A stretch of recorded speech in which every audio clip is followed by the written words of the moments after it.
If you like our video, click the subscribe button to subscribe to our channel and get easy access to new content.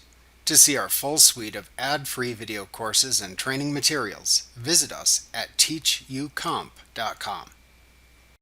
One of the most enjoyable aspects of manipulating photos and creating images is sharing them with others. In the Organizer window, you can use the Share button that appears within the Shortcuts bar to share selected photos with others. To do this, simply select the media to share in the Organizer window, click the Share button in the Shortcuts bar of the Organizer, and then select a sharing choice from the drop-down menu that appears. The choices are Email, Flickr, Twitter, Vimeo, YouTube, Burn Video DVD, and PDF Slideshow.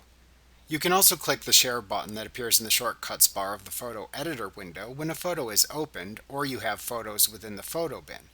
However, your sharing choices may be limited depending on the number of photos available in the photo bin. After selecting a sharing choice, then follow the steps in the associated wizard that appears to share your creations.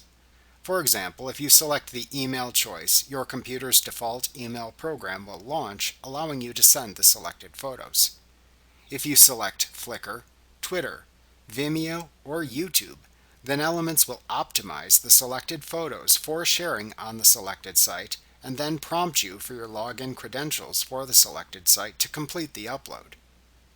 You can choose to burn your creation to a DVD only if you have Adobe Premiere Elements installed. To do this, if you don't already have your project open, select File Open from the menu bar in the Organizer. Then select your creation and click the OK button. Then select the Burn Video DVD choice from the Share button's drop-down menu of choices. Then insert your blank DVD into the appropriate drive for your computer and choose the destination drive from the available choices shown. Then enter a name into the name text box and choose the right speed. When you are done, then click the OK button to burn the video. Remember to click the subscribe button to see more of our videos.